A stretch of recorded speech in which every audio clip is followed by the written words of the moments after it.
Les gars, j'espère que vous allez tous bien. Content de vous retrouver aujourd'hui. Barça, Betis Séville demain déjà. Week-end de Liga important parce que c'est un match avant la Ligue des Champions. Et je sais qu'on est un petit peu tous là. Ouais, Dortmund, qu'est-ce que ça donne? On a hâte de voir la Ligue des Champions et hâte de voir les autres matchs aussi, pas que le Barça. Mais avant ça, il y a un match très important contre le Betis Séville qu'il faut gagner obligatoirement. On va revenir sur tout ça, voir un petit peu d'actualité avec ce qui se passe en ce moment, les inscriptions, Dani Olmo, Laporta, tout ça. N'hésitez pas à participer dans les commentaires. On va aussi donner un 11 idéal pour ce match et je vais partager un petit pronostic. En parlant de pronostic, n'oubliez pas que vous avez 100 euros offerts. C'est du bonus, c'est du free bet avec Unibet. Inscrivez-vous avec le lien qui est dans la description et vous aurez 100 euros offerts. Interdit au moins de 18 ans, bien sûr, c'est important. Jouez sagement. Alors on va commencer par ça. Laporta qui a dit bien sûr la déclaration de la Liga nous inquiétait. Cette nouvelle est tombé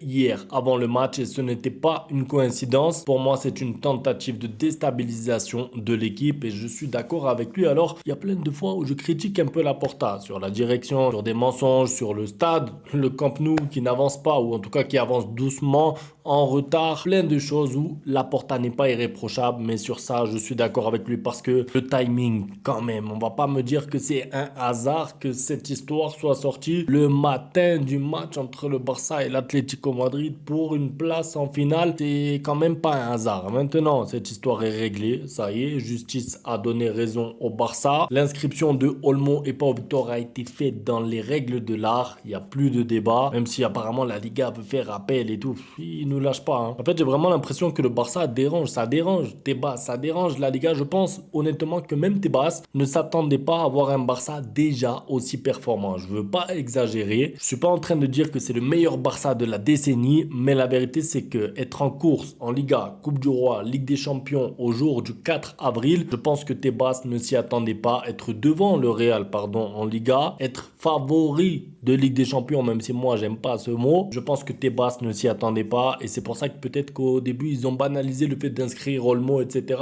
Et maintenant ils se disent bon, comment est-ce qu'on peut embêter le Barça? Bon, on va pas s'étaler 2 heures sur le sujet, vous avez compris. Regardez, maintenant je voulais vous partager ça parce que c'est incroyable. Moi en fait j'ai plus le souvenir de quand est-ce que j'ai fait un débrief d'une défaite du Barça, honnêtement. Bon, si vous me dites quel match c'est, je vais m'en rappeler, mais la vérité c'est que ça fait 4 mois que l'année a commencé, j'ai pas débriefé une défaite du Barça. Quel bonheur, espérons que ça dure encore longtemps. Regardez la série en cours, bon, maintenant quand je vois ça, je me dis, vous allez dire j'exagère, mais la vérité c'est que contre Getafe, tu dois pas faire match nul. Et contre l'Atlético Madrid, vous le savez, c'est le 4-4.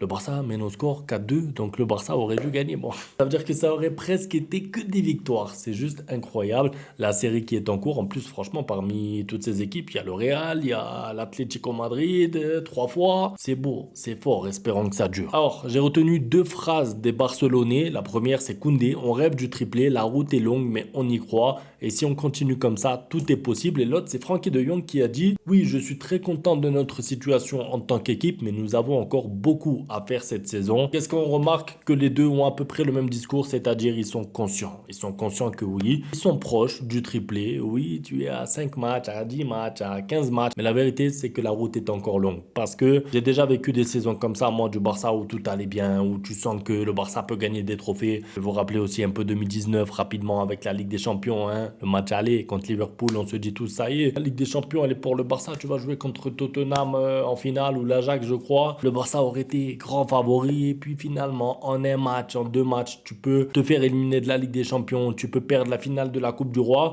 Et après, on va dire quoi? La saison est ratée, il n'y a plus que la Liga. Et attention, parce que la Liga, tu n'as pas beaucoup d'avance. Là où je veux en venir, c'est que, attention, oui, le Barça est bien positionné, mais le Barça est encore loin de prendre ses trophées, et encore plus le triplé. Ça va être très difficile. Bon, le Barça qui jouera contre le Betis Séville, alors, l'équipe la plus en forme. Tout simplement, bon, à part le Barça, je vous ai dit, la série en cours 2025, incroyable.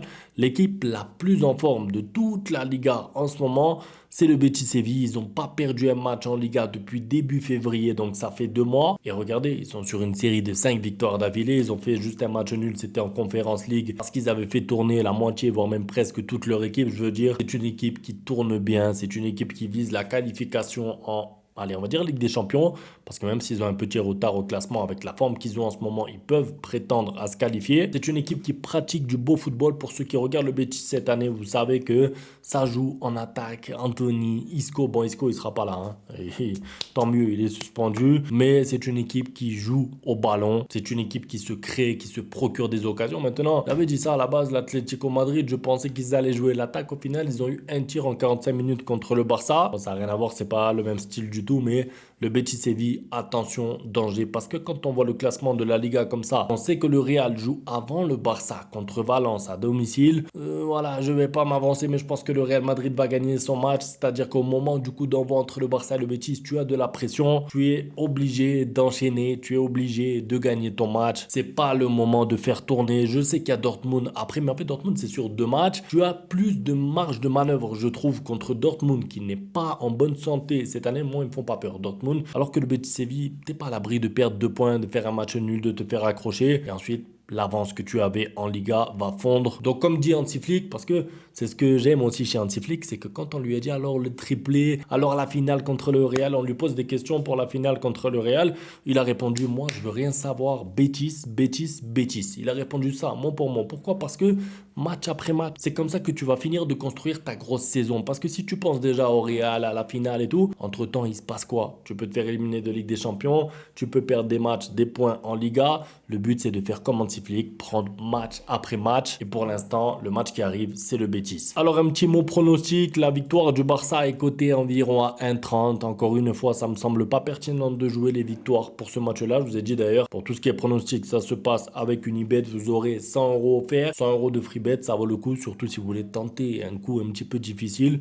Quand c'est du free bet, ça fait moins mal quand on perd. Le lien est dans la description. Alors, je mettrai encore les buteurs. Moi, je suis désolé, mais Lewandowski buteur en Ligue 1 en ce moment, c'est tentant. Je pense que les joueurs, c'est pas qu'ils vont avoir une consigne, mais ils sont conscients. Ils ont vu qu'ils lui ont pas donné le ballon en fin de match la dernière fois. Je pense que là, ils vont essayer de lui faire des passes décisives. Je pense qu'ils vont l'aider justement dans sa quête au Pichichi, même si évidemment, c'est pas la priorité. La priorité, on le sait, c'est de gagner le match. Ce que je veux vous dire, c'est que je pense qu'il sera servi. Je pense qu'il aura des occasions. Donc moi, je miserai ça. Lewandowski, buteur. Maintenant, pour ceux qui veulent une cote un petit peu plus élevée et risquée, je mettrai 4 buts dans le match minimum. Pourquoi? Parce que c'est deux équipes qui jouent au football, c'est deux équipes qui se créent beaucoup d'occasions. Et je pense qu'on n'est pas à l'abri de voir un score un petit peu fou. 3-1, 4-2, 5-3. Je sais pas, peut-être que je me trompe et que ça sera 1-0. Mais la vérité, c'est que les matchs entre le Barça et le Betis, il y a souvent beaucoup d'occasions, souvent beaucoup de buts. Ça ne m'étonnerait pas qu'on ait un match un peu fou comme ça. Voilà pour mes pronostics. N'hésitez pas avec une ibet justement si vous voulez 100 € offerts. Le lien est dans la description. Pour ma composition idéale, alors, je vous ai dit, c'est difficile. Tu dois penser au Betis, tu dois penser à Dortmund, tu dois penser à la finale, tu dois penser à Lamine Yamal qui est fatigué,